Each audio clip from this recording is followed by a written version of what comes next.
लड़का बनी बहू।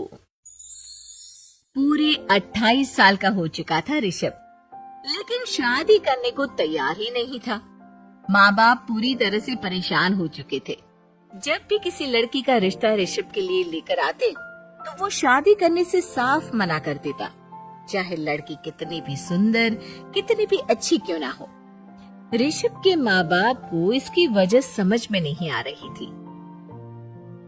अरे ऋषभ बेटा, अच्छी खासी नौकरी लग गई है, दिखता भी इतना अच्छा है, आखिर बात क्या है, तुझे शादी क्यों नहीं करनी?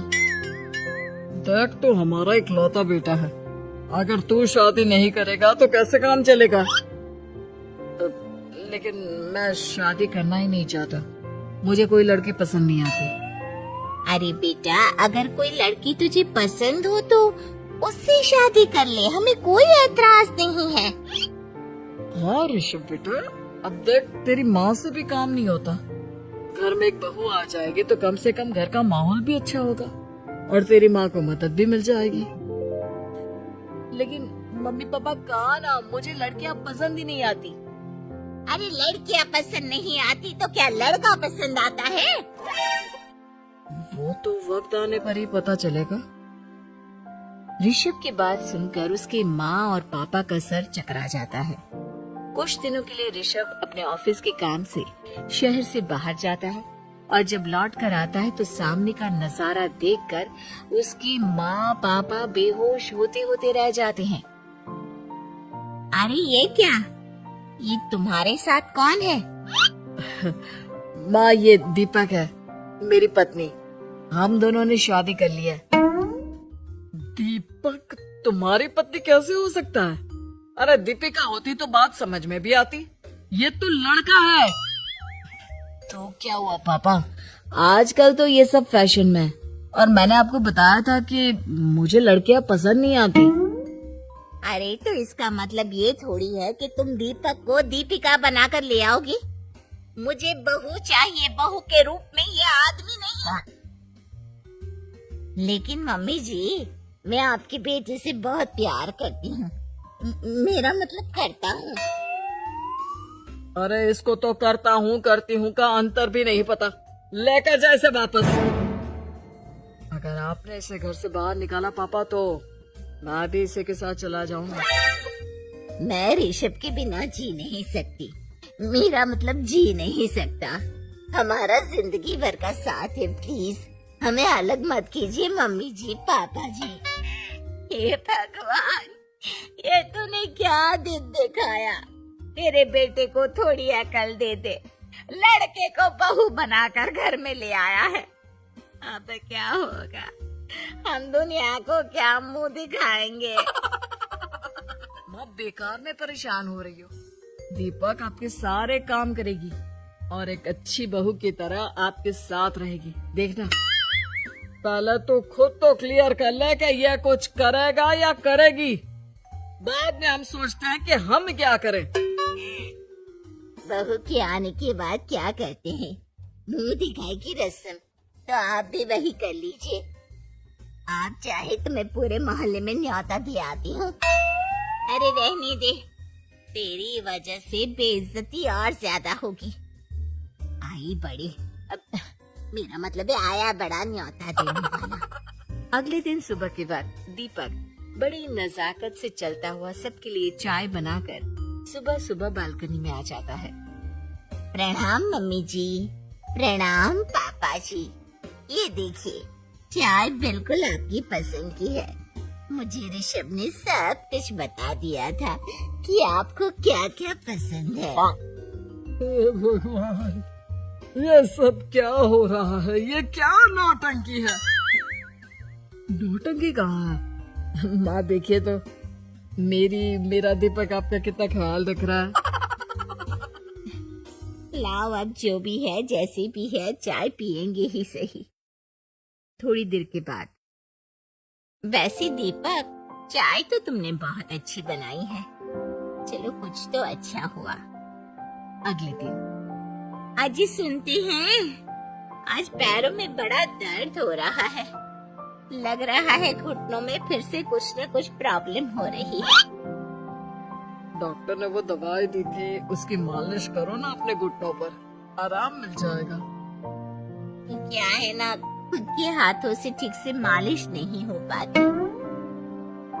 अरे मम्मी जी, आपको परेशान होने की क्या जरूरत है, मैं हूँ ना। लाइए, मैं आपके पैरों पर मालिश कर देता हूँ, मेरा मतलब कर देती हूँ। अरे रहने दे, घर में बहू होती तो सेवा करती, यहाँ तो आदमी बहू बनकर बैठा हुआ है। मम्मी जी नाराज मत होइए, एक बार मुझे मौका तो दीजिए आपकी सेवा करने का। अच्छा ठीक है, ये ले दवाई लगा दे। दीपक बहुत अच्छे तरीके से घुटनों की मालिश करता है। थोड़ी देर के बाद इतना आराम मिल रहा है क्या बताऊं, ऐसा लग रहा है मेरे घुटनों में कभी तकलीफ थी ही नहीं। लगता है तुम्हारी लड़का बनी हुई बहू तुम्हें पसंद आने लगी है। ऐसा कुछ भी नहीं है, वो तो बस इतने अच्छे से मालिश की, इसलिए मैंने इसकी तारीफ कर दी। मम्मी जी पापा जी आपस में लड़ाई नहीं करते। अच्छा आप ये बताइए, शाम के खाने में क्या खाएंगे? पनीर, दाल मखनी, पुलाव, कुछ भी स्पेशल बता दीजिए। अरे भाई, ये सारी चीजें मुझे तो खाने में बहुत ही पसंद है। तुम क्या कोई औरत हो जो पनीर दाल मखनी बनाओगी? हाँ, अरे लड़का हो तो लड़के की तरह बिहेव किया करो ना। भले ही मैं लड़का हूँ तो क्या हुआ, अब तो मैं ऋषभ की पत्नी और आपके घर की बहू हूँ, तो मुझे उसी तरह से रहना पड़ेगा ना। अच्छा ठीक है, जो तुम्हें पसंद है बना लो। आदमी रसोई में खाना बनाते हुए कैसे लगते हैं, जरा मैं भी तो देखूं। शाम को दीपक सबके लिए अच्छा सा खाना बनाकर डाइनिंग टेबल पर लगा देता है। ऋषभ ऑफिस से जब लौट कर आता है, सब लोग खाना खाने के लिए बैठ जाते हैं। अरे वाह, क्या गजब का पनीर और दाल मखनी बनाई है। ऐसा जायका तो होटल के खाने में भी नहीं आता। दीपक, कितना अच्छा खाना बनाती हो, मेरा मतलब बनाते हो। तुम्हारी इसी अदा की वजह से तो मुझे तुमसे प्यार हो गया। अरे बहुत हो गया, आदमी होकर आदमी से प्यार करते हो। अरे लेकिन कुछ भी कहो, जरा खाना खा कर तो देखो ऋषभ की माँ, मजा आ जाएगा। हाँ वैसे बात तो आपकी सही है, खाना तो वाकई में लाजवाब है। इतना स्वादिष्ट पनीर तो मैंने अपनी जिंदगी में नहीं खाया। कितना अच्छा होता अगर ये दीपिका होती। और फिर अगली सुबह कुछ ऐसा होता है जिसे देखकर ऋषभ की माँ और पापा ना केवल खुश होते हैं, बल्कि हैरानी से उनकी आंखें फटी की फटी रह जाती हैं। उन्होंने जो नजारा अपनी आंखों के सामने देखा, उसे देखकर उन्हें अपने आप पर भरोसा नहीं हुआ। सुबह का वक्त था, सब लोग बालकनी में बैठकर सुबह की चाय का इंतजार कर रहे थे। तभी रसोई में से एक बहुत ही खूबसूरत लड़की, जिसके लंबे लंबे बाल थे और जिसने साड़ी पहनी हुई थी, हाथ में चाय की ट्रे लेकर वहाँ आती है। अरे ये कौन है? रातों रात हमारा लड़की बहू बन गया क्या? मुझे लगता है कोई सपना देख रहा है। इतनी सुंदर बहू तो हमने सपने में भी नहीं देखी। देखा माँ, जादू हो गया, जादू। अरे लेकिन ये है कौन? तुम्हारा वो आदमी वाला पत्नी कहाँ चला गया? आपने मुझे पहचाना नहीं? मैं दीपक नहीं, दीपिका हूँ। इतने दिन से लड़के के कपड़े पहनकर आपके घर में आपकी बहू बनी हुई थी। माँ, ये दीपक नहीं, दरअसल ये दीपिका थी, लेकिन इसे लड़कों की तरह रहने का शौक था और इसे लड़की की तरह रहना मंजूर नहीं था, इसलिए मैं इसे लड़के के रूप में आपकी बहू बनाकर यहाँ ले आया। तो फिर अचानक ये उसका हृदय परिवर्तन और रूप परिवर्तन कैसे हो गया? वो क्या है ना, मुझे बाद में एहसास हुआ कि आप लोग इस बात को लेकर बहुत दुखी हैं कि आपकी बेटी ने एक लड़के के साथ शादी की है, इसलिए मैं अपने असली रूप में वापस आ गई।